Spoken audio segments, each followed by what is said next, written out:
Your Coca-Cola bottler presents Claudia, based on the play and novels by Rose Franken. Brought to you, transcribed Monday through Friday, by your friendly neighbor who bottles Coca-Cola. Relax, and while you're listening, refresh yourself. Have a Coke. And now, Claudia. Dum dum dum dum dum dum dum dum dum dum dum dum dum.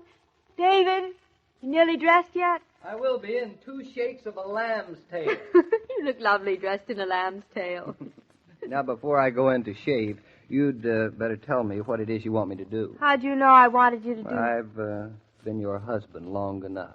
Then please pull the sofa away from the wall so I can mop up the floor behind it. What? What's the matter with mopping up behind the sofa? Now, look, darling.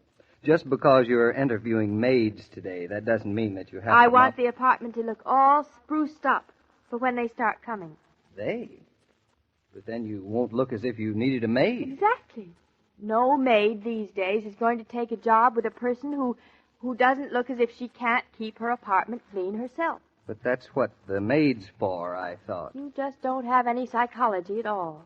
Hey, say, it's getting late. You mean it's getting early? Must be all of 7:45. 7:45 already? Oh, I'll never get the apartment all cleaned up on time. What's on time? 8:00. Oh. Didn't you read the ad in the paper? I looked for it, but I couldn't find it. You couldn't find the ad? No. You probably looked in the wrong place. It's a lovely ad. I'd take the job myself. You may have to. Now, let me see. Oh, here it is. General houseworker, to be a member of the family, loves children, cats, and dogs, and the country. Call Naughton, Plaza 55597, or apply. Then I give our address. Well, how's that? Think we'll get a lot of answers? No. No? No. I understand it's still very difficult to get someone these days. With a child and a cat and a dog. Seems to me if I were a maid, I'd grab the job. Imagine living in a beautiful house designed by you. And taking care of a beautiful baby designed by you. And you. And living in the country. Sounds like a wonderful job. Well, you ought to know you've had it for a while. I don't ever want another job, darling. Don't you even want a raise? I don't even want shorter hours. I'm very satisfied with the position. And I'm very satisfied with each and every service you have rendered. Would you like to prove it, darling? I would. Then move that sofa. Oh, I might have known it. There's a price to pay for everything. David, what do you think she'll be like? Who? The maid. Oh, she'll probably be very big and very pale with large hands and flat feet. Flat feet? Will she be young or old? Oh, betwixt. That doesn't sound like our maid. Her name ought to be Bridget. Or maybe she's Swedish. A Swedish girl called Bridget. That sounds very interesting. Well, I'm all through sweeping behind the sofa. I'll push it up against the wall. If you weren't so busy being an architect, I wouldn't need a maid. She's very considerate, isn't she? Who? Who have we been talking about? Our new maid, of course. Oh. She's waiting till 8:00 to call us up. Just like it said in the ad. That's not very encouraging. Why isn't it? Well, it makes me think that maybe there aren't so many maids who are just dying to come and housework in the Naughton Zoo. I'll bet you 20 cents. Spendthrift. David, do you think that's one? It's not 8:00. Well, that shows how much she wants the job. She couldn't wait. I'd better get out of here and get dressed. Hey, how does the room look? How do I look? Just like the new maid. Oh, I can't wait to see what she'll be like. Then answer the door before she changes her mind and goes away. David, never interviewed one before. What's it like? She'll probably interview you, so relax. I'm relaxed. Then you'd better answer the door and find out what kind of a maid our maid is. I'm going in the bedroom and peek through the keyhole. Oh, I wish you were interviewing and I was peeking. David, what'll I say? Just roll out the red carpet and shout, "Welcome." She sounds as if she really wants the job. Well, here I go. Keep your fingers crossed. Darling, take off that apron. Doesn't matter. She'll understand. Hello. I'm Mrs. Naughton. And I'm Mrs. Brooks. I'm very glad to meet you. Won't you come in? Well, I don't mind if I do. But, is it all right if I interview you here? Interview me? Why, no. No, that's fine. We'll go in the living room. Well, there's no one home? Only my husband. He's dressing. Oh. Oh, you're a couple. Yes, we're married. I hope you don't mind I'm not dressed. I was just dusting up. Oh, that's perfectly all right. You, get started early, don't you? So do you. Well, this is rather an occasion. An ad like yours just doesn't come every day. Oh, you like the ad? I'm so glad. And, of course, I'm delighted that you like to get started early in the mornings, too, because my husband and I are very early risers. Yes, that's quite unusual these days. Is it? Well, as long as you like to get up early and we like to get up early, it doesn't matter about anybody else, does it? Yes. Well, this room's very nice and clean. Oh, I just did it very hurriedly. We thorough clean on Wednesdays. Thorough clean? That sounds very encouraging. I just can't stand a place that's dusty. Oh, Can you? You really are an exceptional person, Mrs. Naughton. But I can't abide with dust either. Well, then we'll get along beautifully. Do you like children? Oh, I'm extremely fond of them. But I haven't got any of my own. Oh, I am sorry. Well, my husband will probably want to see you. And I, of course, will want to see him. Of course. Well, now, what have we got left to discuss? I'd like to know a little about your experience. Well,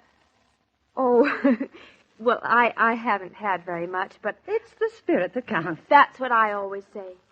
Besides, my husband and I like simple foods. Oh, yes, of course, and so do I. And, salary? You mean wages? Yes, of course, wages. I think we can let that ride for the time being. Let's wait and see how it works out. Well, that's a perfect idea. I'm certainly glad I didn't wait until 8 o'clock to call you. You'll probably be besieged. Oh, it's so difficult to find the right person these days. And your ad was so appealing. Well, if you don't mind, I'll go in and see if my husband is ready. Would you be ready to start right away? Immediately. I'll get my husband. I'll be right back. Well, darling, how is she? David, she sounds wonderful. She does? And you were certainly right. She's interviewing me. I forgot to ask her whether she likes cats and dogs, too. She must, or she wouldn't have answered the ad. That's true. And she loved the ad. Say, you know, she doesn't look like a maid at all. No? Well, what does she look like? Well, she's about 40 and, like you said, beautifully dressed. Well, wages are high these days. Well, don't you want to come in and see her? Now, let's see. Wait till I put on my tie and coat. Yes. I want to make an impression. I told her all about you. She seemed very pleased about you, too. Well, you'd better go back in there before she changes her mind about taking the job. Oh, darling, I can hardly believe it. Just think we have a new maid, and a wonderful one, and on the first try. Kiss the Blarney Stone and skadoodle. Goodbye, Blarney Stone. Mrs. Brooks, my husband will be right out. Well, there's really no need. I'm sure he'll be fine, and I'm completely satisfied with you. Your attitude is what pleases me most. My attitude? Well, if you don't mind, Mrs. Brooks, I'd like to say the same thing for you. Well, it's nice of you. Of course, you're very young and somewhat inexperienced, but we'll manage. Oh, I do hope so. Mrs. Brooks, I hope you won't think I'm impertinent, but you see, my husband and I sort of like to know a little more about the people who... Yes, and so do I. But you know, somehow from the very first moment I met you, I've been thinking... How shall I put it? But I've been thinking that, well, you're not exactly the type one finds doing housework. Oh, I don't mind. I was just doing a little dusting around before you came. Well, now it's all settled? Yes, and I know I'll be very pleased with you and your husband. Oh, David, this is Mrs. Brooks. Glad to meet you, Mrs. Brooks. Good morning, Mr. Naughton. My wife tells me she's very pleased with what you told her. That's nice. And I'm very pleased with what I've seen of your wife. Oh, by the way, I was just wondering, have you any references? References? What did you say, Mrs. Brooks? Oh, of course, references aren't important. I still say it's the spirit. Now, isn't that nice, David? Well, now, here's my card. Oh, thank you. And I won't take up any more of your time, and, well, until Saturday, goodbye. Yes. Goodbye. Till Saturday, then. And thank you for coming. Well, of course, I'm not really accustomed to going out for interviewing, but, oh, well, you know how things are these days. One does so many things differently. David, isn't she wonderful? I'm not sure. It sounded to me as if she were interviewing us. That's what you said would happen. I know, but, well, not so seriously. David, don't look a gift made in the mouth. Just thank your lucky stars. Oh, it's 8 o'clock. There's another one. David, just tell her the position is taken. Hello. Yes, this is it. Have we gotten a job yet?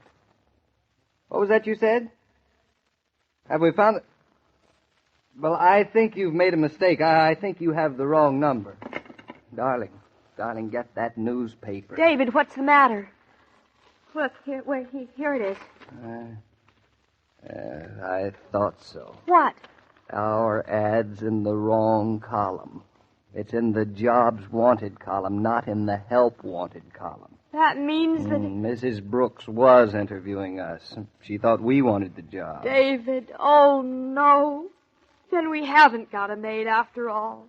And she seems so perfect. And Mrs. Brooks hasn't got a couple after all either. And we seem so perfect. We'll have to call her.